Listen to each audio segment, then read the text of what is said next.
Moi, c'est ce que j'ai un peu vécu avec un burn-out émotionnel. D'ailleurs, j'en ferai l'objet d'un post du burn-out émotionnel, parce que j'avais des émotions très très fortes. Je ne sais pas si c'est un peu ce que vous vivez, Léa. Ok, professionnel. Ah, bonjour Aurélie Lapin, j'espère que tu vas bien. Je suis ravie de t'accueillir sur le live. Voilà, donc la musique classique aussi qui m'apaisait. Donc, c'est peut-être des choses que vous pouvez tenter, vous avez déjà tenté. Alors également à ce moment-là, c'est amusant parce qu'il y a des gens qui réapparaissent dans votre vie quand c'est le moment. Et j'ai retrouvé... Tu vas bien Aurélie? J'ai retrouvé mon prof de Qigong, une activité qui fait partie de la médecine traditionnelle chinoise, qui est beaucoup dans le souffle.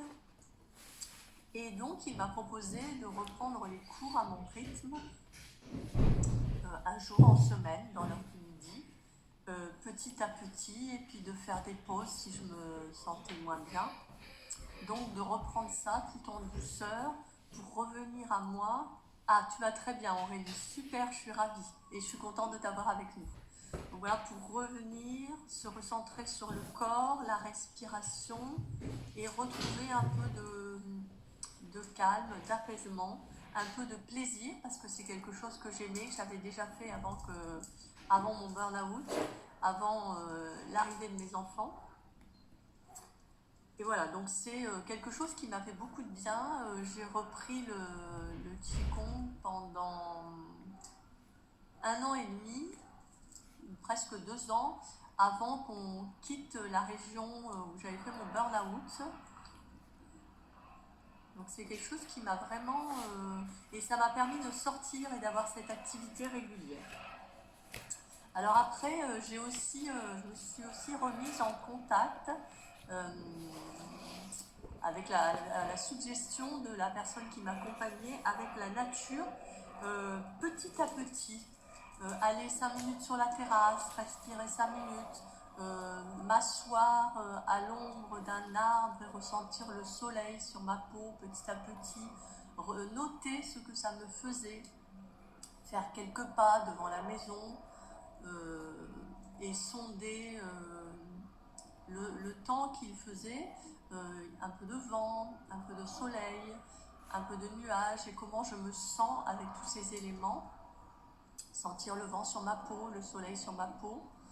Et puis petit à petit, marcher un peu plus loin dans le jardin, puis un petit peu devant chez moi, puis un petit peu dans la rue, et ressentir un peu tous mes sens, regarder les couleurs, regarder s'il y a des fleurs, parce que ça c'est des choses que j'avais perdues un peu, retrouver l'envie petit à petit de sortir, de me remettre en contact avec la nature. Et ça a vraiment été comme une thérapie, la nature pour moi. Ça m'a fait vraiment beaucoup de bien.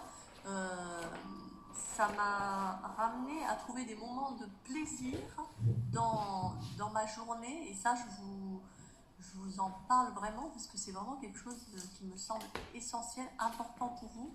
Essayez de retrouver des moments de plaisir dans votre journée qui vous donnent un petit peu de joie dans cette période un peu sombre, difficile que vous vivez.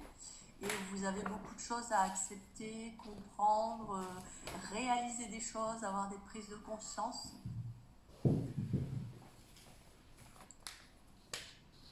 Voilà, alors Léa me dit que vous êtes reconnecté avec vous-même, ce que votre travail ne vous permettait pas ou plus de faire. Oui, parce qu'en fait, j'étais totalement la tête dans le guidon, je ne voyais plus les choses, j'étais complètement, je faisais 3 choses à la fois comme un robot.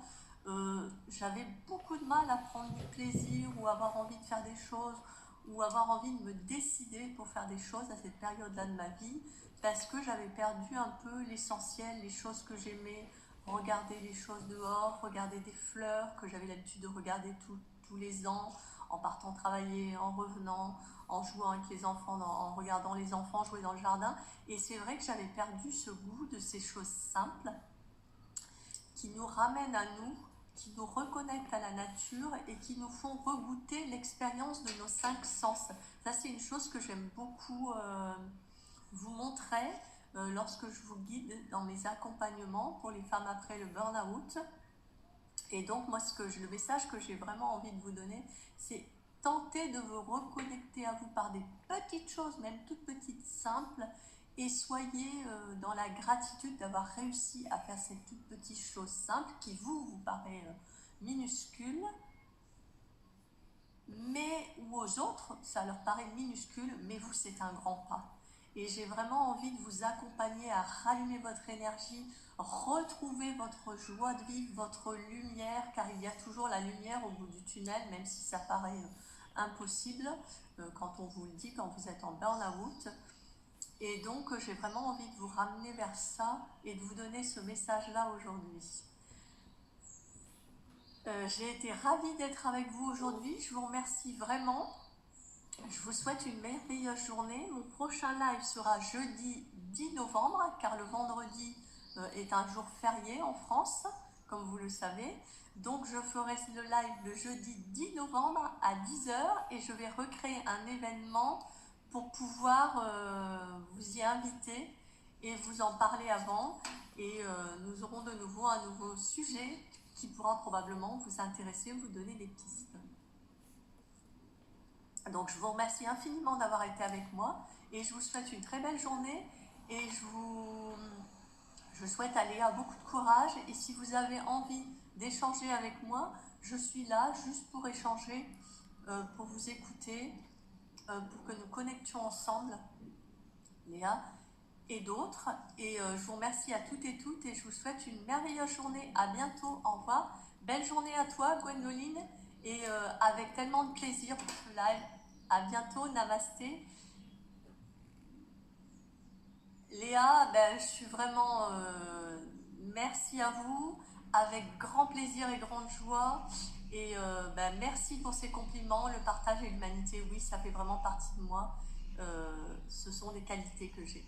Merci, à bientôt. Au revoir.